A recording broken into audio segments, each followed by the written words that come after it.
Boa tarde, regressamos hoje à antena de debate e comentário, coisas da vida, na Rádio Altitude, a tertúlia que pode seguir 90.9 em altitude.fm, ou se quiser acompanhar as incidências da nossa conversa, do nosso debate, do nosso comentário, pode ser mesmo no Facebook da Rádio Altitude. Coisas da vida, hoje com Sofia Monteiro, Alexandre Lote e Carlos Chaves Monteiro, bem-vindos. Ponto prévio. Alexandre Lote foi eleito Presidente da Câmara Municipal de Fornos de Algodres nas eleições de 12 de outubro e esta é a primeira vez que vem participar na nossa tertúlia depois de eleito. Recordar que Alexandre Lote é colaborador da Rádio Altitude há alguns anos, por isso não posso deixar de o felicitar e desejar muitos votos e desde logo de bom trabalho, que é isso também é necessário e seguramente as pessoas, os eleitores, os residentes do Concelho de Fornos de Algodres, é isso que seguramente esperam do novo Presidente da Câmara.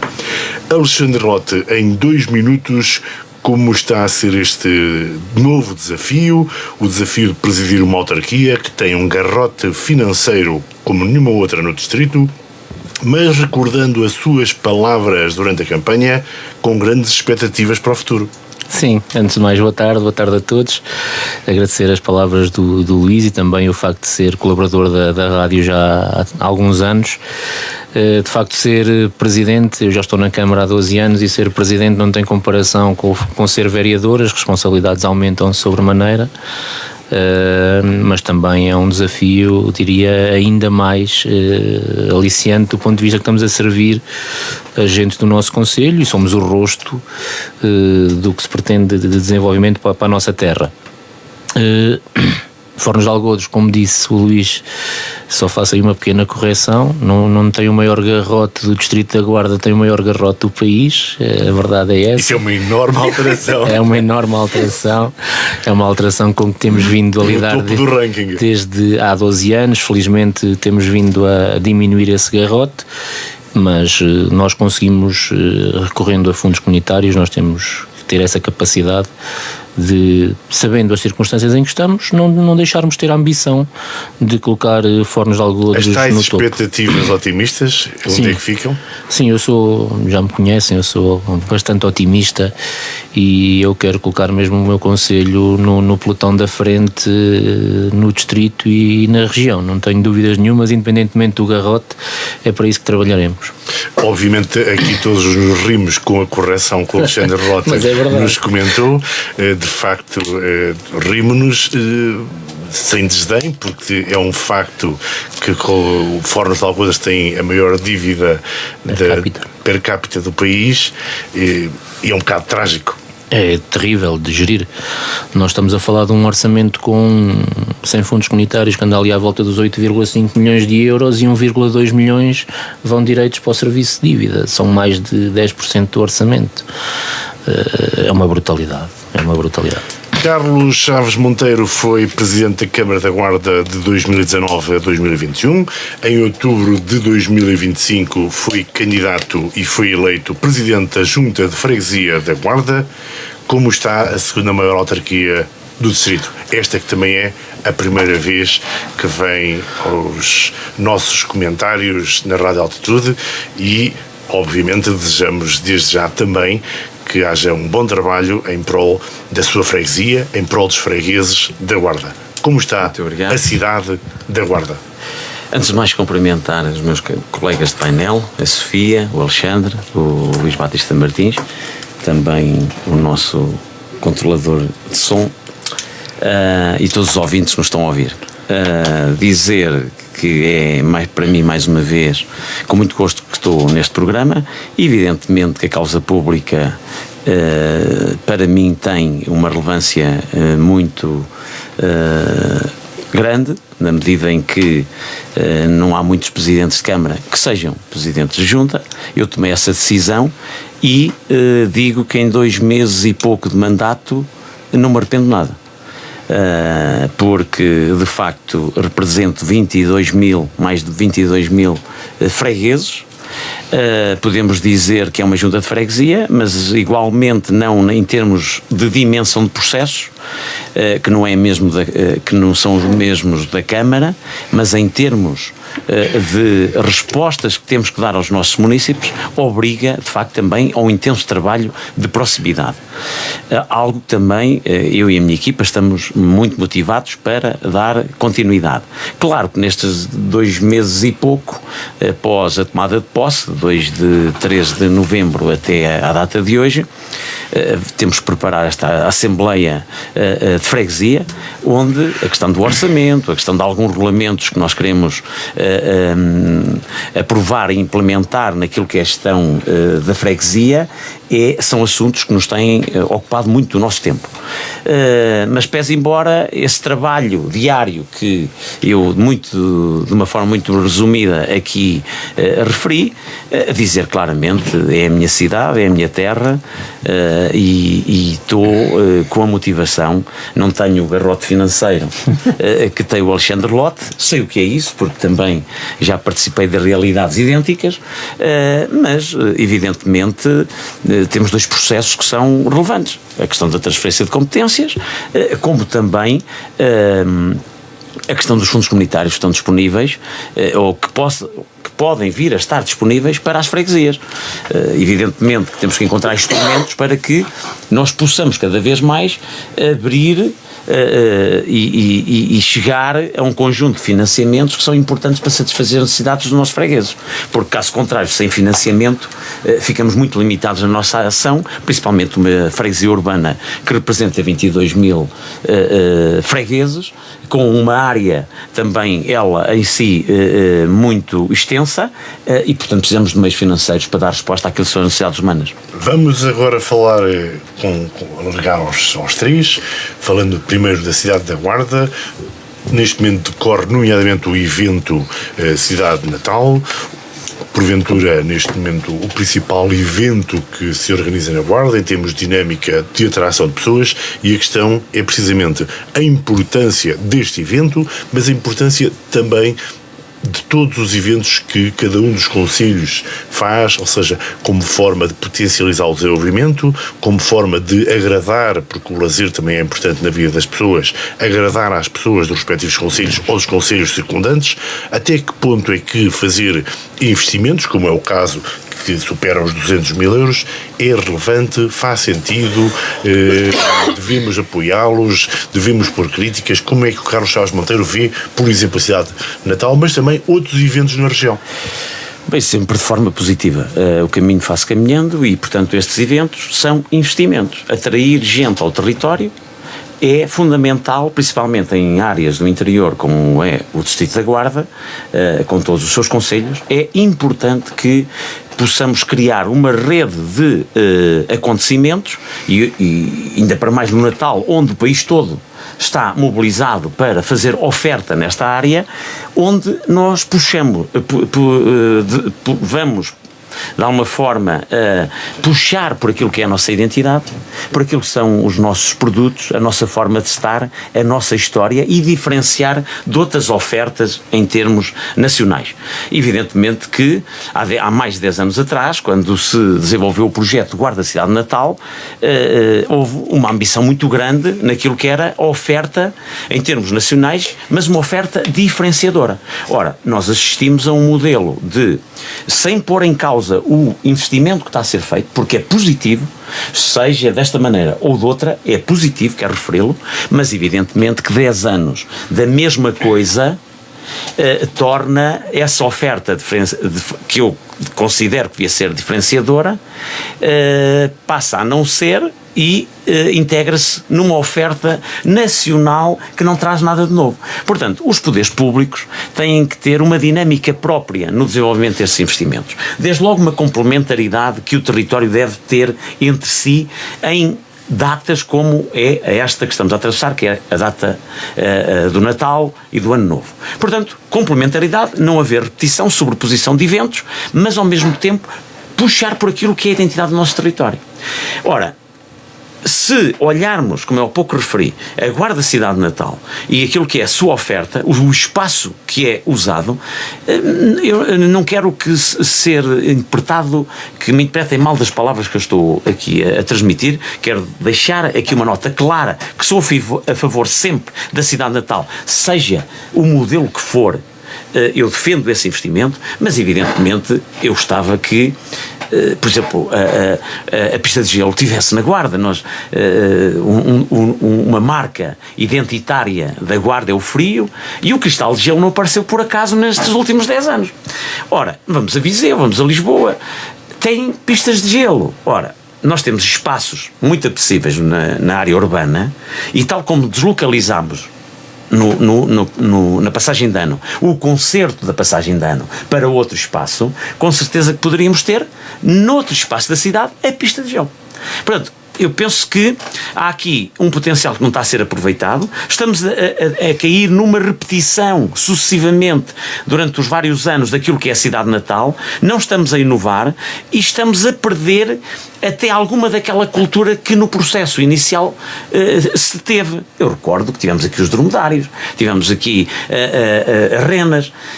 Portanto, o Natal temos aqui uma capacidade e um conjunto enorme de circunstâncias que podemos explorar, e a cidade tem condições para isso. O frio é o nosso aliado neste projeto e, portanto, deixo aqui um desafio claro, que é preciso inovar naquilo que já é um projeto que aglutina, mas é preciso ser mais diferenciador e não cair naquilo que é já uma rotina normal da cidade de Natal. Alexandre Lota, que outros eventos podem contribuir para que a tal complementaridade possa existir, ou até que ponto é que alguns concelhos, como pode ser Fornos, têm que prescindir, por exemplo, nesta altura de festas natalícias, de fazer a sua atividade para dar primazia a outros concelhos? Eu prescindo com todo o gosto, porque a mim aquilo que me preocupa é a tal falta de complementariedade.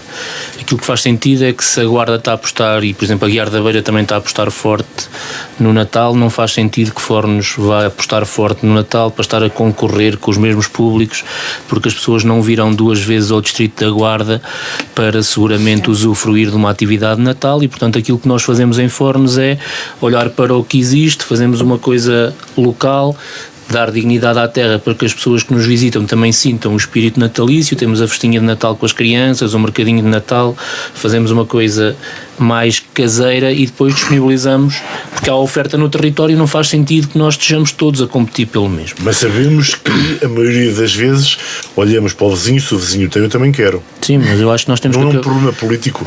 Se calhar é, mas se calhar a falta de recursos financeiros também nos faz às vezes tomar este tipo de decisões que do meu ponto de vista são acertados. Não faz sentido, se já há 2 eventos de uma dimensão considerável na região, fará sentido todos. 2 é que temos que acrescentar também o Sabugal. O Sabugal, certo.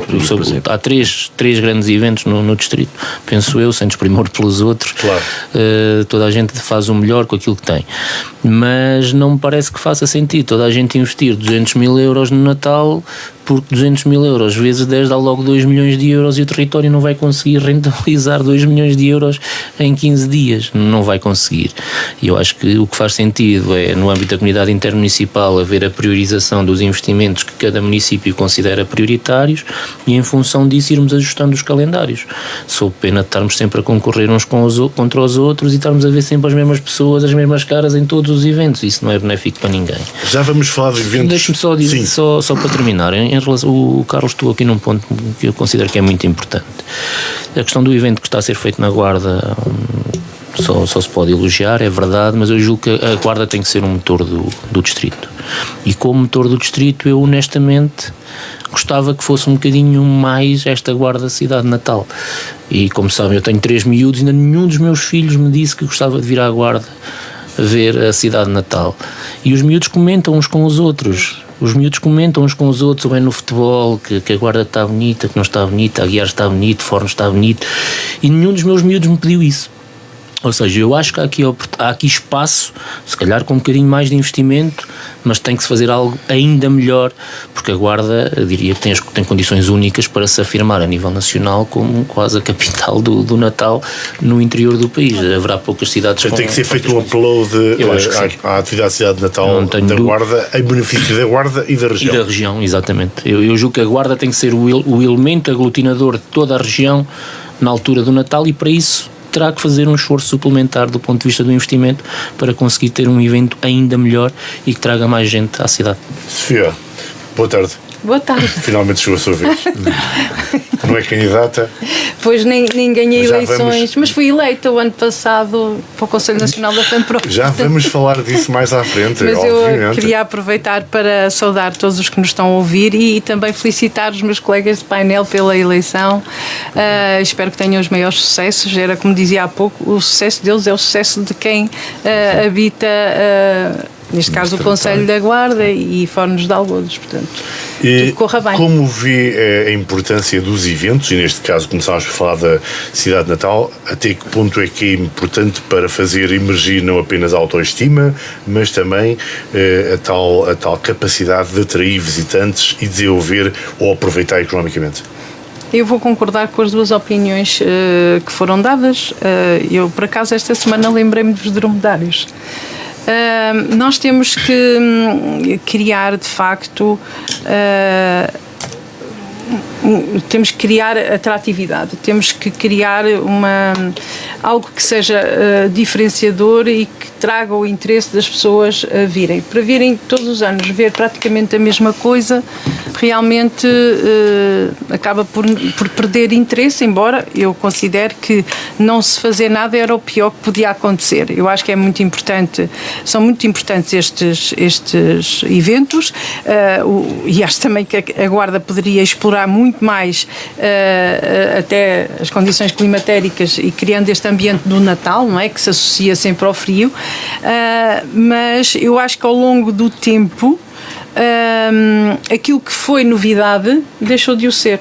Isso é que eu acho que é o problema. E a dimensão também tem diminuído.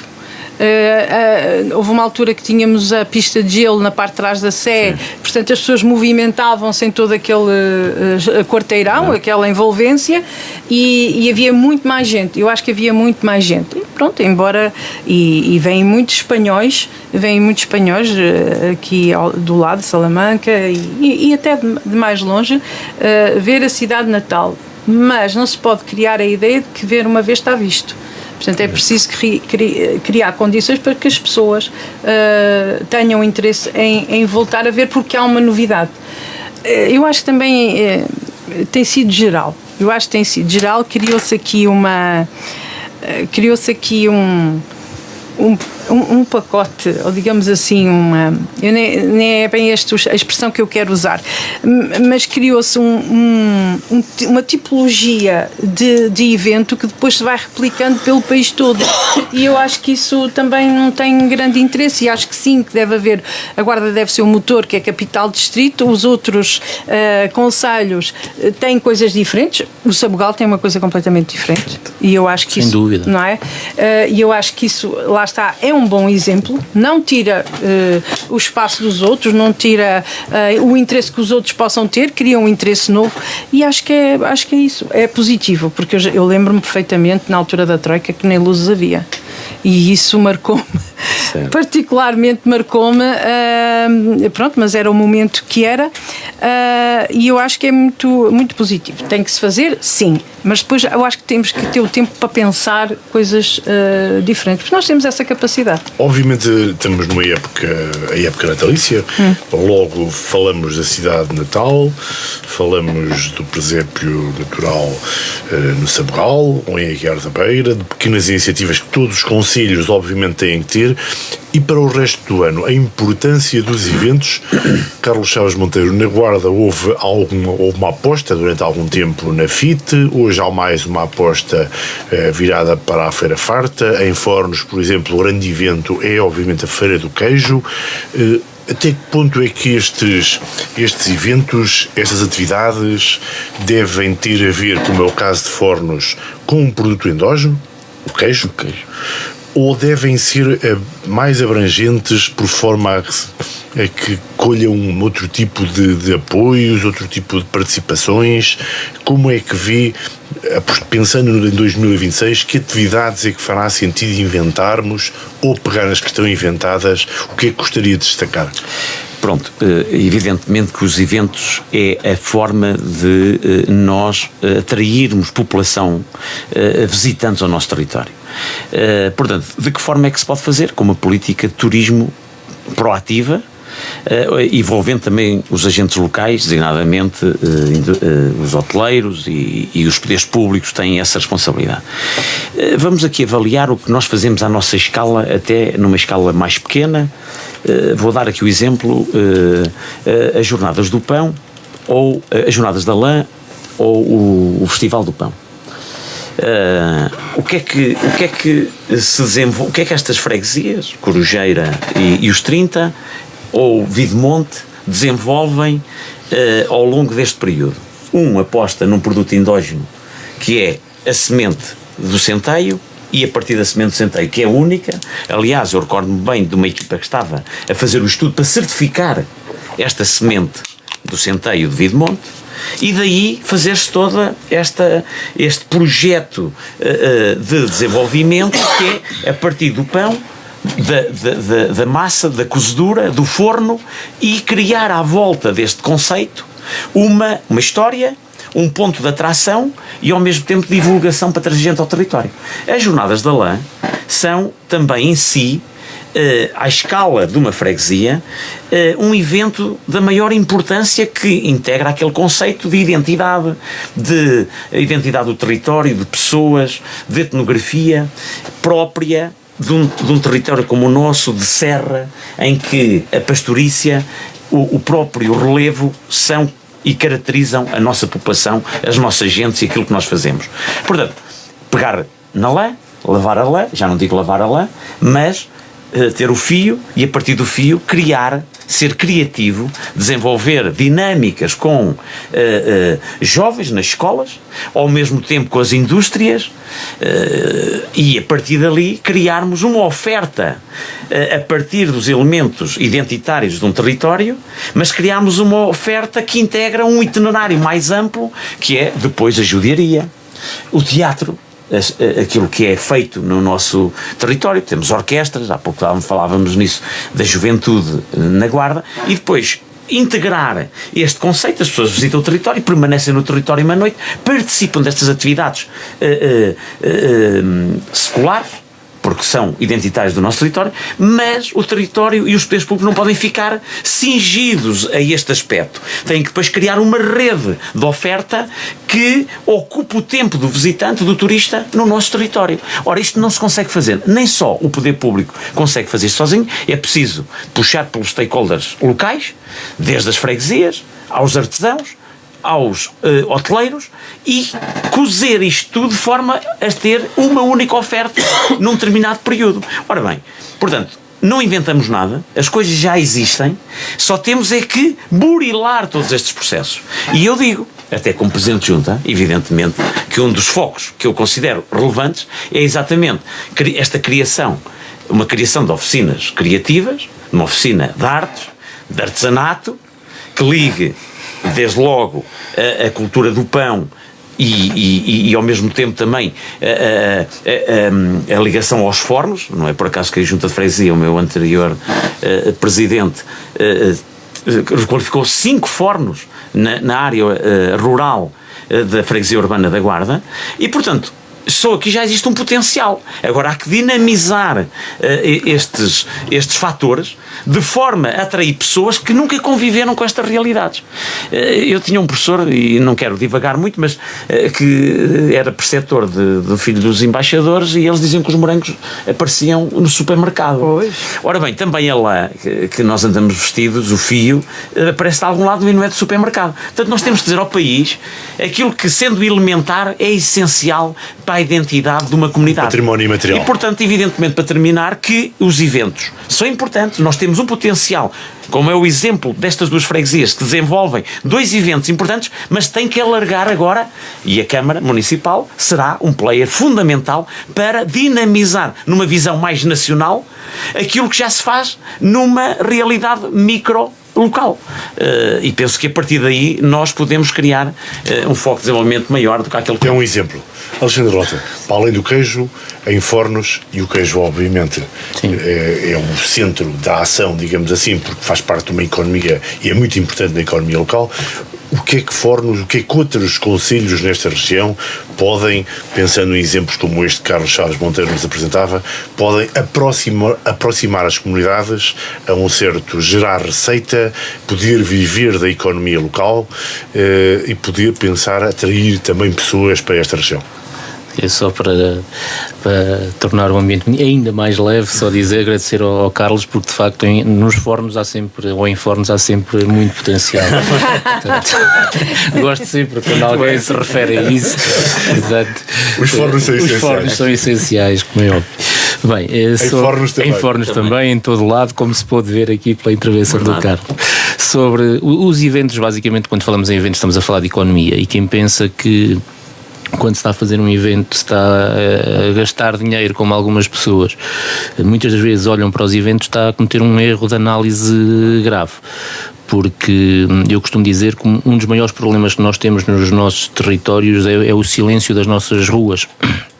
E temos o azar, ou se calhar a falta de ousadia, de que sempre que convidamos membros dos governos sucessivos, trazemos-los em momentos em que esse silêncio não se vive nas nossas ruas, porque aproveitamos as nossas festividades para os convidar para virem fazer essas aberturas, e muitas das vezes eles, quando chegam aos nossos territórios, saem daqui com uma percepção diferente daquilo que nós vivemos todos os dias. E estes eventos, do meu ponto de vista, são fundamentais em qualquer área. Em Fornos de Algodos temos o queijo, temos a ortiga, que eventualmente vamos fazer também um festival novo, temos muito azeite, temos engenhos. Não interessa, todos os concelhos terão seguramente, do ponto de vista dos recursos endógenos, aspectos que podem aproveitar, e também na parte imaterial, personalidades que de relevo nós temos inúmeras em todos os concelhos do nosso distrito que devemos valorizar e potenciar. Agora, eu concordo muito com aquilo que o Carlos disse, que o importante é que depois o evento não acaba ali. É preciso que, quando fazemos um evento, tenhamos presente que é importante trabalhar depois do evento para que esse evento faça sentido no ano seguinte. E para isso é muito importante envolver as indústrias criativas, muitas das vezes, envolver a indústria, desenhar novos produtos, até também para apresentarmos novas soluções inovadoras nos anos seguintes e para tornarmos os eventos também mais atrativos. Porque se nós fizermos sempre da mesma maneira, voltamos à história da Guarda Cidade Natal. As pessoas vão deixar de olhar para os eventos como algo diferenciador e como algo que acaba por ser desmotivador para uma pessoa da Guarda ir a Fornos, ou de Fornos vir à Guarda, se for sempre para ver a mesma coisa, ou alguém de Coimbra vir à Guarda. E portanto eu julgo que é muito importante nós trabalharmos os eventos na vertente económica, porque eles são decisivos, sobretudo para a restauração, alojamento, sobretudo para esses dois ganchos, diria, também para a comunicação social, porque associados aos eventos também vem sempre a possibilidade de se fazer a divulgação, que também é importante para toda a gente, e de maneira que eu acho que são fundamentais hoje em dia para criarmos atratividade dos nossos territórios e para combatermos o silêncio das nossas ruas, que é... Sofia, a importância do lazer, da atividade económica, com atividades com eventos, com festas, muitas vezes ouvimos as pessoas dizerem eles só querem festas, só gastam dinheiro em festas, só fazem festas. É justo, é injusto? Como cidadã, como é que vê esse comentário? Eu acho que é fundamental o direito ao lazer, o direito a parar, porque nós não podemos estar sempre em modo de produção. E isso é algo que nos deve também preocupar, por questões de saúde mental, de organização, do tempo à família e em termos de horários de trabalho, inclusive. E valorizar muito esse direito que as pessoas têm ao tempo para o lazer. Eu gostava que, relativamente àquilo que estiveram aqui a expor, e bem, e com que eu concordo.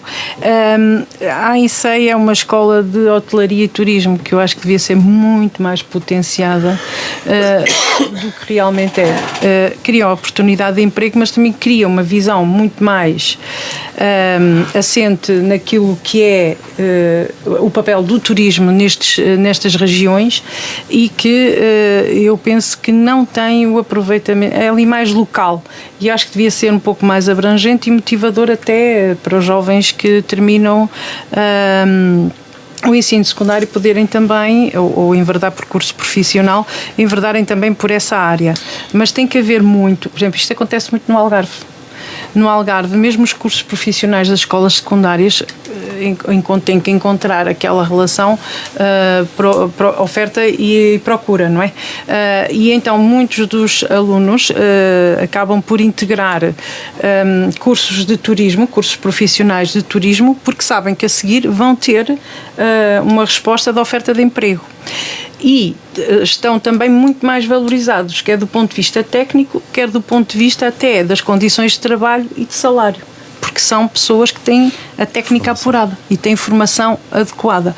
Eu acho que aqui falta aqui no nosso distrito, falta esta valorização, e havendo já essa oportunidade de formação, é uma pena que ela seja assim, fica ali mais ou menos limitada, e devia ser muito mais abrangente.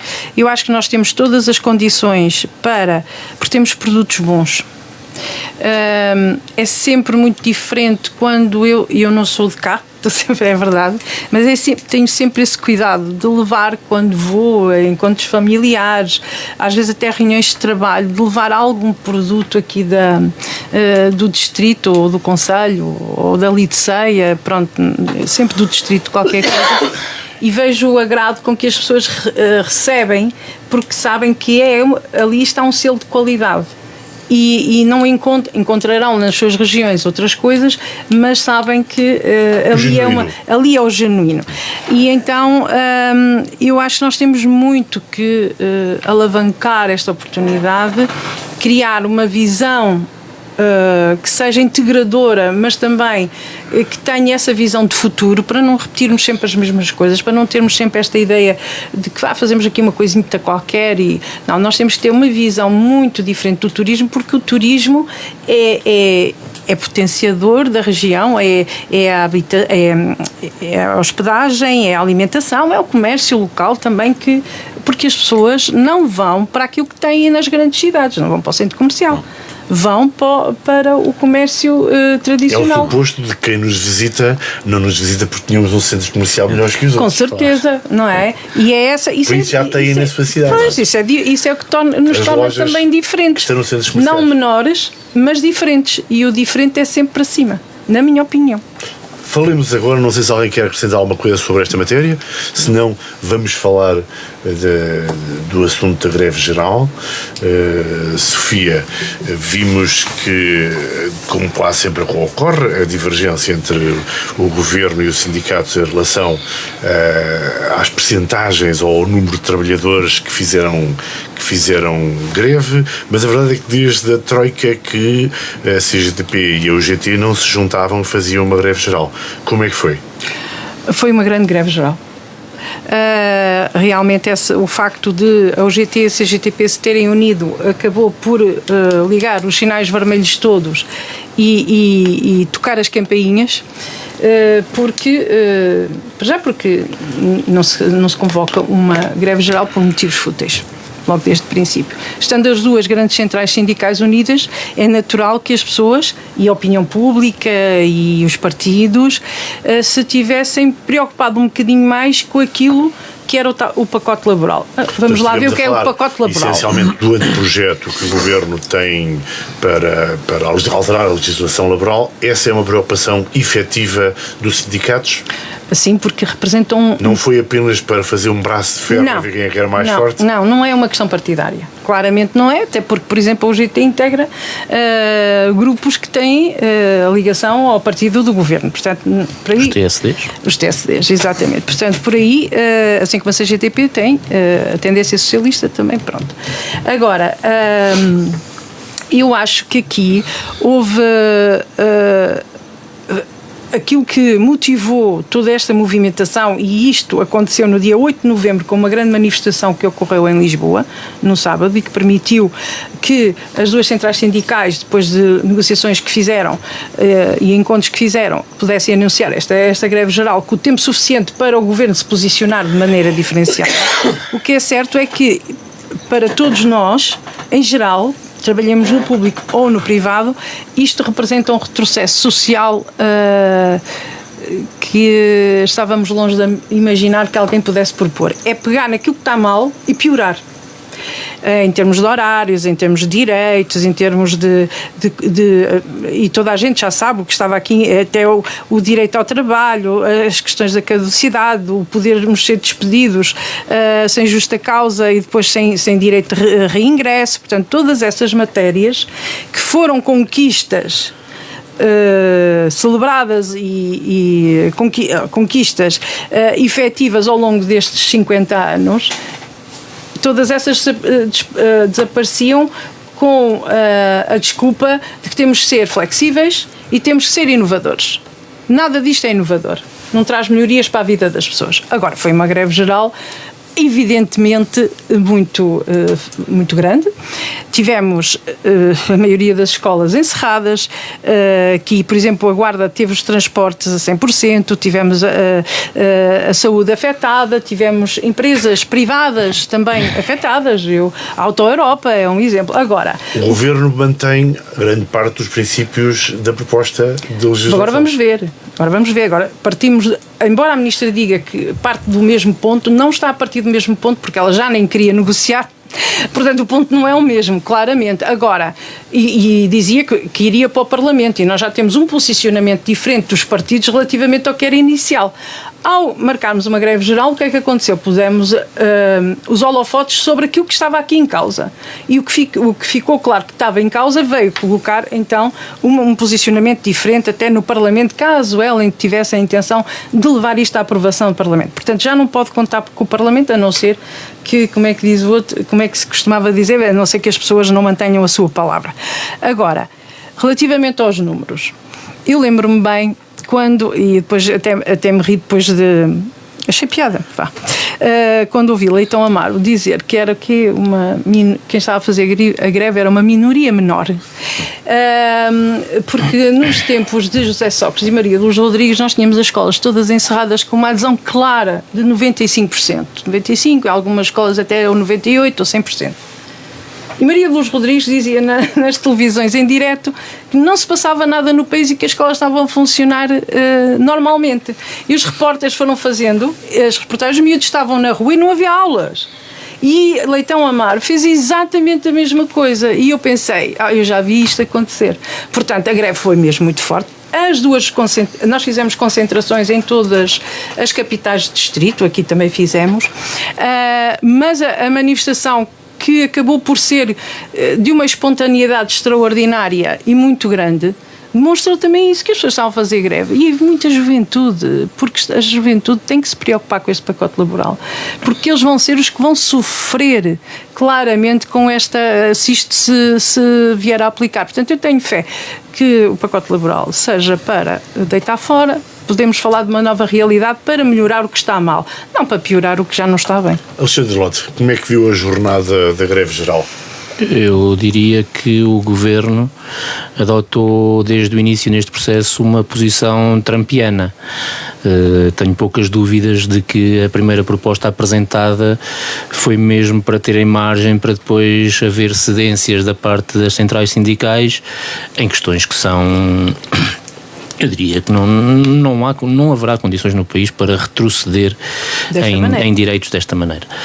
E não deixa de ser caricato que o Governo escolha o grande slogan das últimas semanas é que Portugal foi a economia mais competitiva, que fomos reconhecidos nem sei quem foi o organismo internacional. O Economist. Foi o Economist. O Economist reconheceu a economia portuguesa como a mais competitiva do mundo. A mais competitiva do mundo com as leis laborais que existem atualmente. E, portanto, se há coisa que nós aprendemos nos últimos anos é que é possível uma economia ser mais competitiva havendo mais direitos e mais segurança para os trabalhadores. Seja ao nível do salário, com o aumento que foi feito do salário mínimo, seja ao nível do reforço das condições e das garantias dos trabalhadores. A questão de estarmos a mexer em questões como a parentalidade, como a questão de aumentar o prazo para os contratos a termo, são questões que a sociedade não vai aceitar. E a mim custa-me quando há responsáveis políticos que sabem disto e estão a ir contra a parede. É um bocadinho como o leitão amargo, não é? Nós que somos políticos, a pior coisa que podemos fazer é nós podemos ter muita vontade que não seja assim. Mas se a realidade nos está a dizer que não é assim, não vale a pena dizer que é diferente, porque as pessoas depois não nos vão entender. E eu julgo que o Governo tem caminhado por este caminho, que é um caminho errado, e é evidente que quando vamos para uma greve geral, quando há uma greve geral no país, isso não é bom para ninguém. Mas quer dizer, para isso acontecer é porque está algo a ser colocado em causa, e eu fui solidário, obviamente, com esta greve geral, tendo em conta os pressupostos da proposta do Governo, que é absolutamente, eu diria, inqualificável nos dias de hoje, e não se pode utilizar o argumento da competitividade quando se utiliza como o grande chavão que somos a economia mais competitiva do mundo com as regras laborais que temos atualmente. Parece-me que isso é um contrassenso claro e que deixa pouca margem para o Governo negociar com os sindicatos, e espero mesmo... Foi um sucesso esta greve geral do ponto de vista do protesto, do direito à reclamação? Sim, não sei se foi um sucesso ou não. As greves gerais têm um objetivo claro, que é demonstrar que há tensão social perante aquilo que está a ser apresentado. Eu diria que isso sentiu-se. É evidente que depois as pessoas que sofrem com a greve geral, porque têm que sofrer, porque senão não seria uma greve geral, ficam descontentes, e portanto as greves nunca são boas, e nunca teria existido se o Governo não tivesse insistido num pacote trumpiano que tem como objetivo ver se chegam ali a meio termo em condições que não vão chegar.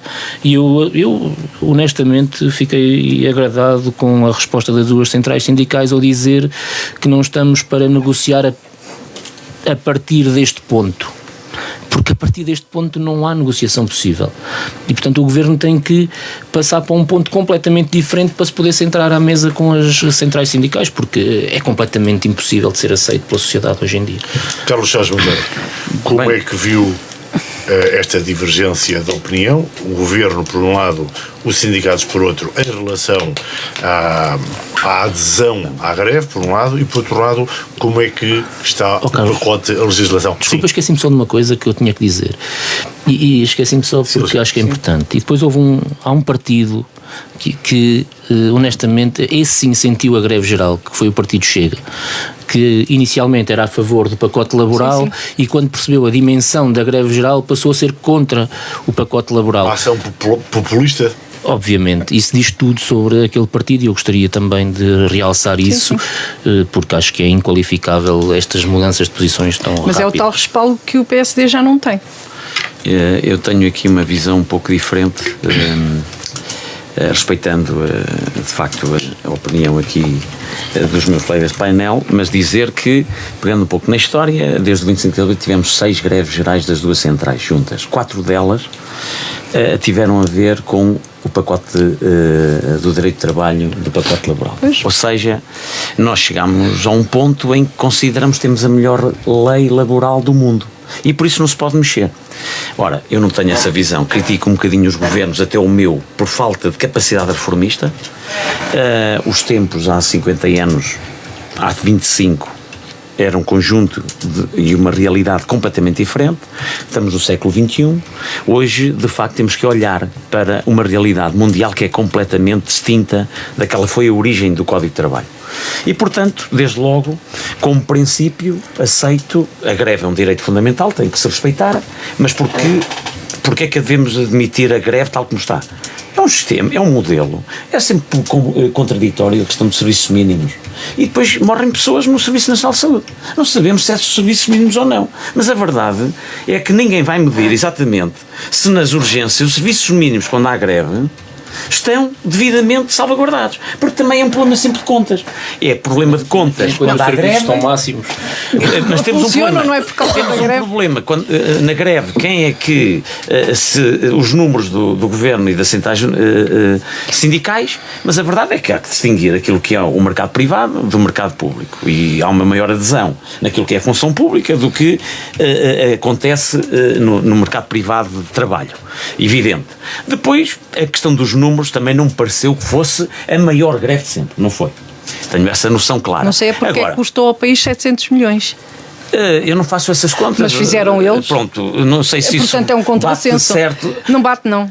Pronto, mas admito, mas o que eu sei É um que, erro. o que eu sei é que os serviços públicos funcionam pior hoje do que funcionava há 10 anos e se calhar funcionavam pior Mas por há 10 razões. anos do que há 20 anos atrás. E portanto há aqui qualquer coisa que tem que mudar no mercado de trabalho. Mas não tem a ver com o direito do trabalho. Não tem Teve a ver com o competitividade. investimento, não só com Não, investimento. eu ainda agora, há pouco estava a ouvir aqui Não há a Jenny, investimento. as forças policiais a Sociais. dizer que aumentar os efetivos não era a solução para o problema. Ou seja, nós neste momento temos mais gente, ou seja, setores que não têm gente porque não foram acauteladas as substituições das pessoas nos serviços públicos, mas também sinto que no serviço público hoje o grau de produtividade, até porque há falta de motivação. É assim que eu ouço nos serviços públicos. Então temos que melhorar as condições de trabalho e os Mas salários. e os trabalhadores? diminuí-la. E os E não trabalhadores? diminuí-la. Não, mas é que o problema não é só salarial. O problema é ter condições de trabalho Sim. que levem as pessoas a gostar do que fazem. Mas isto- E hoje temos um cansaço generalizado pela idade que os trabalhadores têm, É. desde logo. Porque não há uma verdadeira substituição em tempo em que as pessoas podem gozar a sua reforma e ao mesmo tempo permitir que os jovens entrem mais cedo no mercado de trabalho. Portanto, isto são questões tão profundas que não podemos resumir a uma dialética de sindicatos, greves gerais e Mas de olha, governo. lá está. A inovação passava precisamente em promover essa substituição geracional. Não, mas esse E o que é que discurso, faz o esse debate governo? não Aumentou existe. 2 O meses. diagnóstico Não, está certo. A solução que Não, vocês mas estão, que vocês, o problema- que o governo está a Pois, apresentar, exato. não bate. Eu Pois. admito, vamos lá ver. A Aumentou base, no 2 século meses XXI, na idade ok, da reforma. mas vamos lá. No século XXI é preciso reformar a lei de trabalho. Temos das leis Mas- mais ortodoxas. Eu não Sim. sei se há uma lei Mas teve que várias seja mais reformas protetora já. de direitos do que a portuguesa na Europa. E todos crescem. Portanto, hoje é preciso pensar Então o nós equilíbrio. crescemos também. É isso que as comunidades hoje têm que desenvolver e ambicionar. É o equilíbrio Oh, dos Carlos, interesses em causa. mas estamos a Nós estamos a desequilibrar, falar de um estamos a projeto. pôr do lado dos patrões, dos Certo. empregadores, vá, digo dos patrões, a maior liberdade para fazer o que entendem e Não. flexibilizar. Nunca E vai estamos ser livre. a criar O despedimento nunca será livre. Oh, Carlos, Haverá aquela sempre história- justa causa. Agora, o conceito... Então se vai ao tribunal E depois não pode surreal. ser Como? reintegrado. Claro, concordas com eu, essa? eu não quero ainda debater na especialidade. Só estou a debater na generalidade. Porque acho que essa Porque também aí... eu não conheço a especialidade. Acho que nessa Sim. aí há 95%, ou eu diria 100% de acordo. Mas lá está. Um Então, qual é o trabalhador é primeiro despedido. ponto? Um trabalhador não é é a greve que despedido. resolve isto. É sentarmos à mesa Mas eu não e sei, ver. mas o ponto de Aliás, partida o não Ministro pode da ser Coesão já o disse. O Ministro da Coesão já o referiu. Se calhar não se pode ir tão longe como se pensava, mas também não se pode ficar no ponto de partida. As alterações Portanto, eu podem quero ser sentir o peso e a força das centrais nucleares, das centrais sindicais. Também são nucleares. Também. Nuclear É um núcleo processo. fundamental do No desenvolvimento processo. do mercado de trabalho a colocar-se numa mesa de negociação e dizer que estamos dispostos nesta área a prescindir. É que o que eu não quero é que nós voltemos a uma lei que de facto não traz ou traz muito pouco de novo àquilo que são as necessidades de trabalho de hoje. Porque sabemos que é muito difícil de despedir, mas eu também não estou aqui a defender despedimentos. O que eu estou a dizer é que se não há produtividade, o sistema político e de governação deve criar outros mecanismos de integrar trabalhadores que não são produtivos. Mas a verdade é que um trabalhador que seja muito produtivo é tratado pela lei do trabalho da mesma forma que um trabalhador que já está a ser um peso pesado numa Mas isso organização no privado do mercado de resolve. trabalho. Isso no privado resolve-se com Mas no prémios público de. não. Mesmo com o sistema Não, de há avaliação de mérito o sistema também de no avaliação, público, também há sabemos avaliação bem de mérito. as condicionantes que o mesmo possui, porque ninguém concorda com este sistema. Porquê? De acordo. É um sistema que diferencia, e Portugal tem este problema. É que se formos todos iguais, mesmo que seja uma visão redutora da capacidade de desenvolvimento, ou seja, todos estamos num nível muito baixo de desenvolvimento, mas somos todos iguais, funciona perfeitamente. Se começarmos a distinguir o trigo do joio, aqui del Rey, porque não vamos aceitar novas regras que venham diferenciar. É fundamental diferenciar as empresas que alcançam resultados, que os trabalhadores se dedicam e ajudam as empresas a ter resultados, daqueles que usam a lei do trabalho, mas apenas para garantir o seu posto de trabalho. E nós, no século XXI, torno a repetir, entendo perfeitamente, eu sou advogado, também sou presidente de junta, lido com muitas empresas e sei o que são trabalhadores também, que não veem no seu futuro aquilo que é o futuro da empresa e as condicionantes que a lei atribui em termos abstratos, mas depois são defraudadas em situações concretas. E, portanto, nós temos que olhar com frieza aquilo que é a lei do trabalho, vir para a mesa e sentir que de um lado e do outro há disponibilidade para negociar. Não é dizer assim, isto está seguro, é um direito adquirido e como tal é intocável. Não, é um direito adquirido, mas estamos dispostos a colocar em cima da mesa também o que está mal na lei atual que governa os trabalhadores. Muito rapidamente, e os entidades empregadores. Claro, é evidente, mas eu acho que esta lei cria de facto esse desequilíbrio entre trabalhadores e empregadores. Agora, o que eu acho que aqui é fundamental e que tem que se perceber, quando a 8 de novembro se marca uma greve geral, o Governo só tinha que chegar à frente e aceitar, negociar e ver qual é. Aliás, as propostas foram entregues e não houve nenhuma resposta às propostas que foram entregues, mantiveram-se impávidos e serenos naquela proposta que tinham feito e daqui não saímos e não vamos mudar. Portanto, não é trazer, eu no último programa até disse isto e é verdade, isto não traz, esta flexibilidade e modernização não é sinónimo de novo, nem de progresso. E, portanto, isso é o grande problema. É aqui que nós nos desencontramos, mas temos que encontrar o caminho para quê? Para, criando direitos, não pôr em causa também a produtividade, evidentemente. Pronto. Mas tem que haver esse equilíbrio. O problema é que o Governo se acantonou naquilo que ele considera que é essencial. Mas há outro ministro já a dizer e provavelmente o Primeiro-Ministro vai acontecer, sabe porquê? Por causa da greve geral. Eu tenho para mim, quando vejo o Ministro Castro Almeida a vir a terreno dar justificações em relação a outro Ministro, é porque algo correu mesmo muito mal. Ele é de facto o bombeiro deste Governo. E isto parece-me evidente que as coisas correram mal. O pacote é absolutamente inaceitável. E eu concordo com muito do que o Carlos disse em termos de diagnóstico. Estamos 100% de acordo quanto a isso, diria. O problema é que o pacote laboral que é agora apresentado não dá resposta a nenhuma dessas situações. Exatamente. E eu queria dar o exemplo concreto. Eu não me sentaria nunca à negociação com uma medida dessas. Quer dizer, um trabalhador que é despedido sem justa causa recorre a tribunal. O tribunal dá razão ao trabalhador e ele não tem direito a ser integrado na empresa. E tem direito à indenização. Sim, mas há alguém que concorde com isto? Despedido. Uma flexibilidade do banco de horas. Estabelece depois de uma ação em tribunal entre o trabalhador Carlos, está bem. Não interessa, mas é o direito da pessoa. Se foi sem justa causa, vocês é que sabem que são direitos, mas eu compreendo isto. Sem justa causa, sim, mas há um pagamento de uma indenização, há uma sanção para a entidade empregadora. Mas se o tribunal...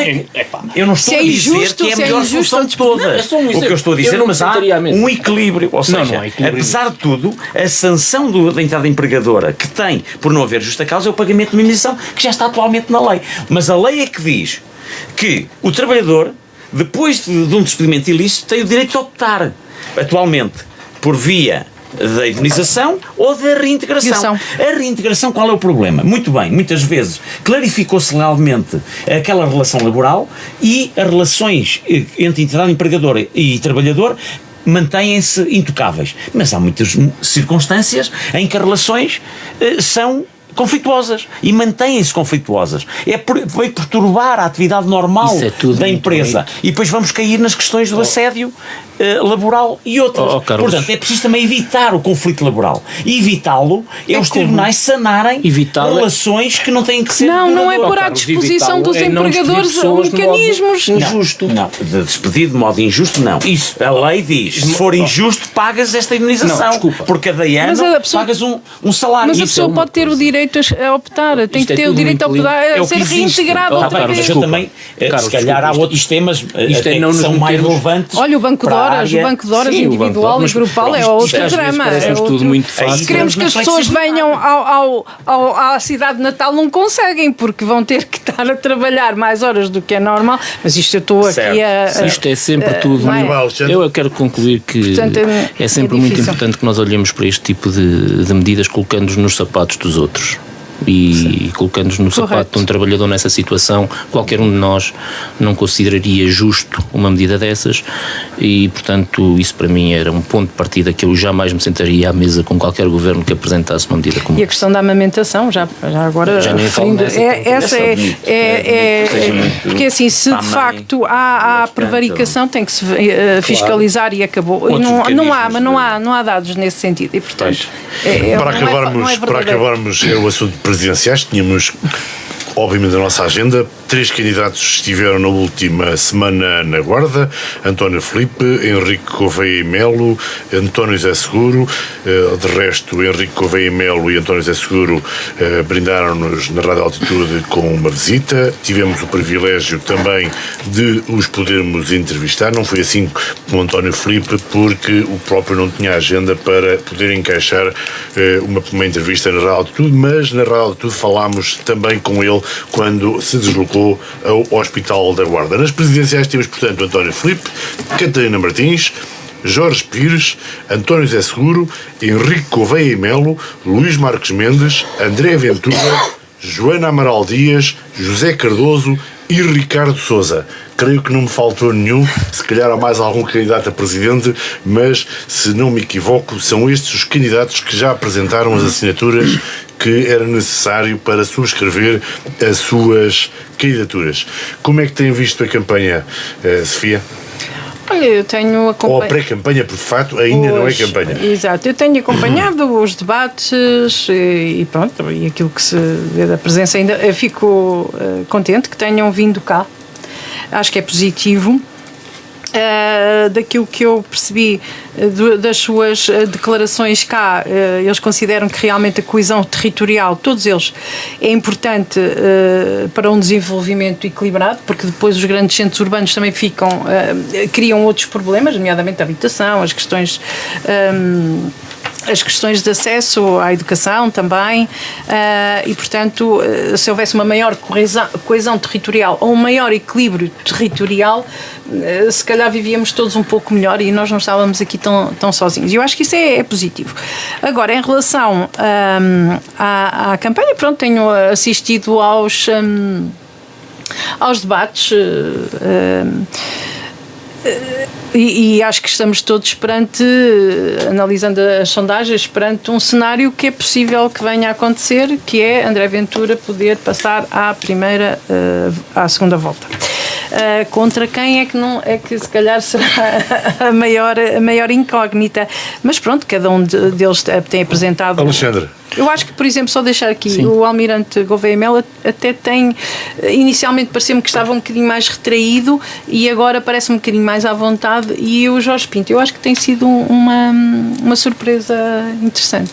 Os restantes... Referir apenas que nós entrevistámos não apenas Henrique Gouveia e Melo e António José Seguro, isso foi na última semana, mas também já entrevistámos Luís Marques Mendes quando esteve connosco na Rádio Altitude. Alexandre. Eu aproveito também, como sou Presidente da Federação da Guarda do Partido Socialista, para justificar a minha ausência no dia em que o António José Seguro visitou... Não tem a ver com o PS dividido de que se fala? Não, de todo. Eu até fui, tenho quase a certeza absoluta que fui o primeiro dirigente nacional do partido a publicamente demonstrar o apoio ao António José Seguro. Várias vezes. E já o fiz várias vezes, mas algumas pessoas poderão ter notado a minha ausência naquele dia, mas tinha de facto o Congresso da Associação Nacional de Municípios, onde tinha de estar presente em função das funções que hoje tenho na Câmara de Fornos. Aquilo que tenho relativamente à campanha, parece-me que a campanha tem a pré-campanha, que hoje em dia já é difícil de percebermos até onde é que vai a pré-campanha e a campanha, mas os debates julgo que têm sido clarificadores do meu ponto de vista. Para a região, a Sofia e bem disse que defendem a coesão territorial. Eu diria que seria muito estranho se o António José Seguro não ganhasse no Distrito da Guarda, e vou explicar porquê. Porque é evidente que todos os políticos sabem aquilo que têm que dizer em função do contexto em questão, e não há nenhum político que venha ao Distrito da Guarda dizer que a coesão não deve ser uma prioridade nacional. E, portanto, eu diria que qualquer candidato a Presidente da República, qualquer candidato a Primeiro-Ministro tem que o dizer, porque sabe que é algo que nos vai aquecer o coração, porque vai de encontro... Mesmo que não haja consequências. Exatamente. Mesmo que isso não esteja...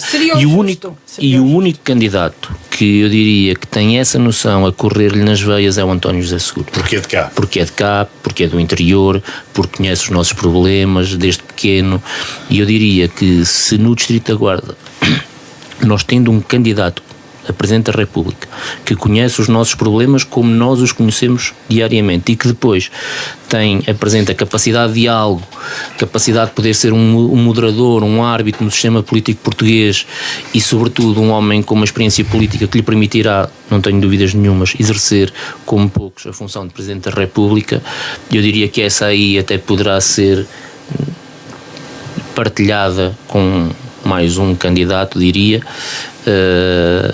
nomeadamente o Dr. Marcos Mendes, essa experiência que tem, a capacidade de ser árbitro. Sim. Já será mais difícil porque o país virou muito à direita, mas de qualquer das maneiras eu reconheço-lhe que ele terá capacidade, em função da experiência política que tem, para eventualmente poder desempenhar bem a função, mas não tenho dúvidas nenhumas que quando falamos dos problemas do interior, António José Seguro estará sempre muito mais atento a essas questões do que Marcos Mendes, porque os sente desde pequeno, porque é de cá, é dos nossos, e seria muito estranho que António José Seguro não ganhasse no Distrito agora. E tem atividade privada nesta região. Carlos Chaves Monteiro. Também deixar aqui uma nota, evidentemente que nós temos seguido esta pré-campanha e já vimos os diversos líderes e candidatos com altos e baixos, e cada um depois vai evidenciando aquilo que são as suas qualidades para dirigir o mais alto cargo da nação. Mas evidentemente que um Presidente da República não governa. Portanto, e muito daquele que é o discurso dos candidatos, quando vêm aos locais, por as diversas zonas do país, irão direcionar as suas palavras para aquilo que os próprios cidadãos dessa região querem ouvir. Portanto, e aí eu não conseguiria destacar nenhum, porque ambos estudam os dossiês com um pouco mais de intensidade ou menos, mas a verdade é que todos dirigem. Falamos muito de que o PS estará dividido de alguma forma. Oficialmente o PS declarou apoio a António José Seguro, mas haverá alguns socialistas que não estão com António José Seguro. Sim, acho que é sempre a pior pecha do António José Seguro, quer dizer, porque se o partido apoiasse... Porque de facto oficialmente apoia-se Luís Marcos Mendes, mas há de facto muitos ex-dirigentes ou dirigentes do PSD que estão nomeadamente com o Rico Veimelo. O Partido Social Democrata é um partido neste momento maioritário naquilo que é o tecido político nacional, e haverá sempre cabeças que pensam de maneira diferente. Quem é que passa à segunda volta? Eu diria o André Ventura e Luís Marcos Mendes. Alexandre Rota. Marcos Mendes e António José Seguro.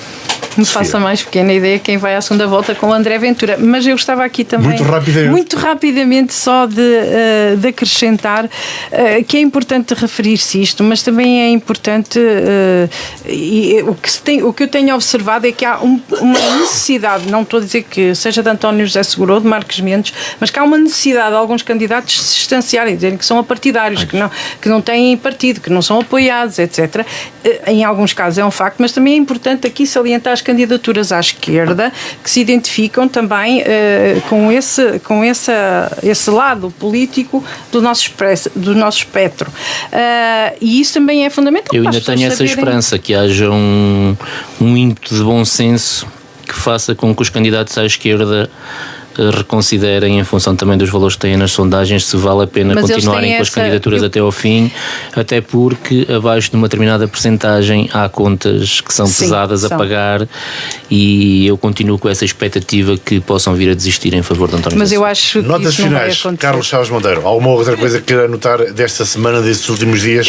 Dava nota aqui daquilo que são as movimentações da União Europeia naquela questão fundamental que é o fundo financeiro de apoio à Ucrânia está-se a esgotar, e o acesso ou não aos ativos russos na Europa. E aqui digo claramente que é uma demonstração de força o uso desses ativos em prol de um país que foi invadido e que a Europa quer, defendendo-se ela própria, mas defende-se através também da Ucrânia, e portanto esses ativos russos, além de uma imagem de força que a Europa dá, é uma solução que me parece adequada para resolver este problema financeiro de apoio à Ucrânia. Alexandre Lota. O que destaco desta semana pela negativa são as declarações do Ministro da Educação, que referiu, depois veio corrigir, ou pelo menos tentar amenizar, mas se calhar ainda fez pior, que vou tentar citar, que os serviços públicos e as residências universitárias se degradam quando são usadas sobretudo por pessoas de baixos rendimentos. Ora bem, os serviços não se degradam quando são utilizados por pessoas de baixos rendimentos, degradam-se quando o Estado não cumpre com as suas funções, e portanto esse é o meu destaque pela negativa. E o Sr. Ministro, se quer retratar, é de facto investir na escola pública como deve investir e não ir por outros caminhos como parece que está a tentar a fazer. Sofia. Ele disse que foi por essa razão que fez estas declarações, para explicar, mas ficou tudo ao contrário. É uma preocupação em relação àquilo que Trump se prepara para fazer em relação à Venezuela, que eu acho também que nos tem que deixar com alguma preocupação. Voltamos a pôr em causa a soberania dos povos e o seu direito a violação do direito internacional. Exatamente, e portanto acho que temos que nos preocupar muito com isso também. Com as declarações do Ministro da Educação. Eu não sabia que era contigo, senão não trazia. Se calhar roubei tudo. Ficamos por aqui. Coisas da Vida regressa na próxima semana para mais uma tertúlia. Obrigado à Sofia Monteiro, ao Alexandre Lote, ao Carlos Chaves Monteiro. Na produção esteve Pedro Correia. Sou o Luís Batista Martins. Feliz Natal para todos. Feliz Natal.